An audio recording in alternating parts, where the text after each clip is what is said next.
And then we had a couple other pieces of things, and we've kind of gone on with this for a while now, but also the SEC launches a crypto task force that is led by Hester Pierce. We can kind of cover this pretty quickly. I think I sent you a tweet on that too.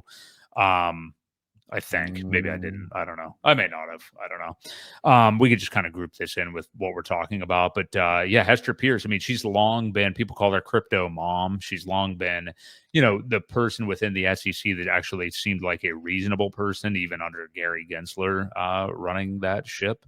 So there may not be one. So don't worry about it. I don't see a tweet. So, yeah, they launched a task force led by her. And then also, which there is a tweet on this I sent you, the Senate voted last week on Senator Loomis.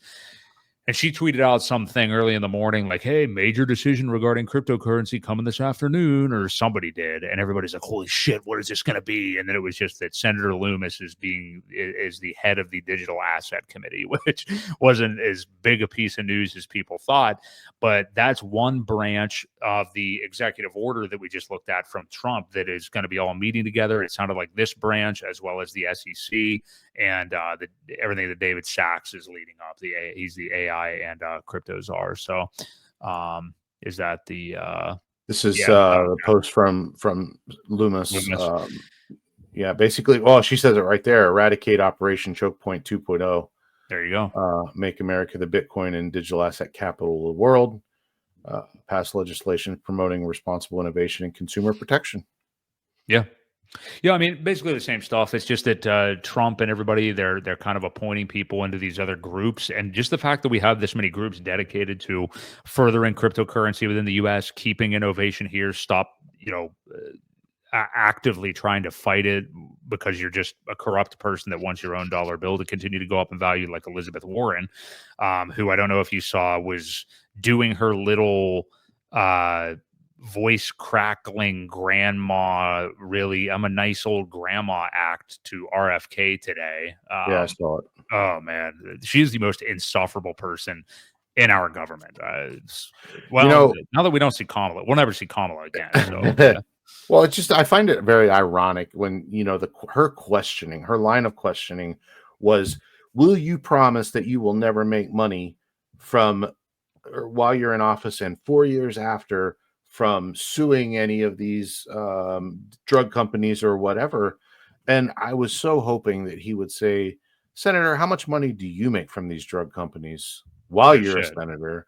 Because they've greased the palms, and so but obviously he's in a confirmation hearing, can't say things like that.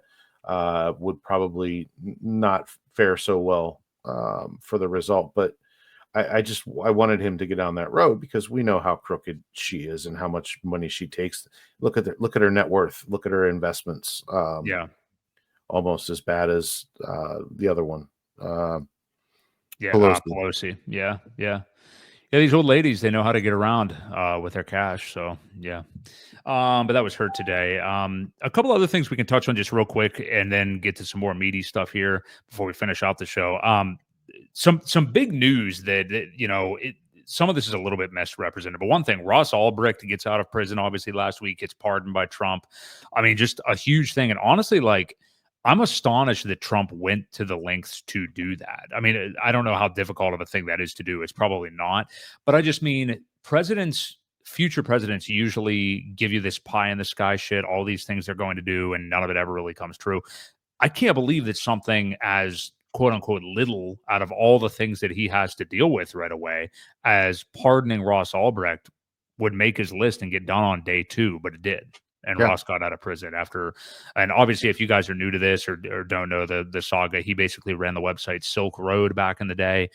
I don't know what year that would have been, like 2011 or something. Yep. Where yes, I mean, people bought and sold goods that they wanted to buy on there, but he wasn't the one actually selling any of the drugs or whatever else it was on there. And he basically was serving life in prison for years unjustly, and just amazing.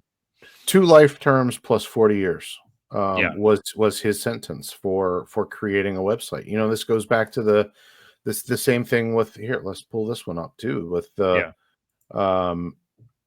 Roman Storm. One of the founders of Tornado Cash. You're in the same boat. you've got these guys creating open source software. Maybe Silk Road was not open source, but it was creating software for other people to use, and they're the ones that are being charged because they feel that it's being used to do whatever. you know.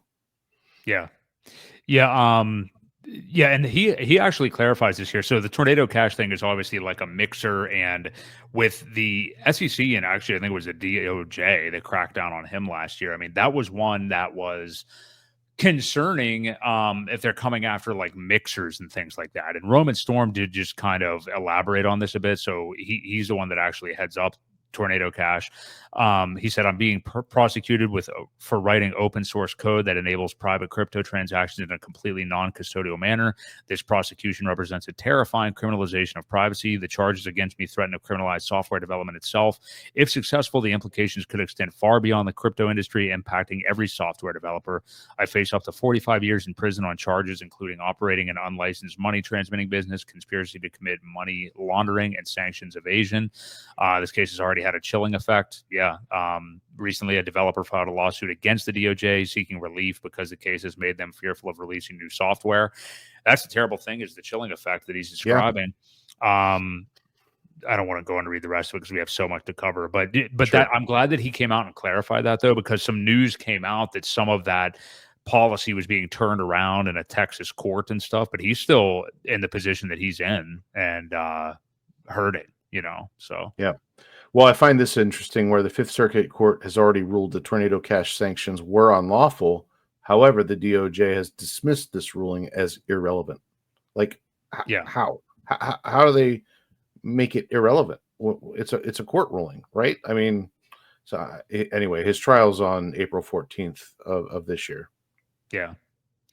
Yeah, so we'll hope for good things there. I mean, everything has been going good with this crypto policy, but that is one for sure that's in the balance that really sucks. So we'll definitely keep our eyes on that story for sure.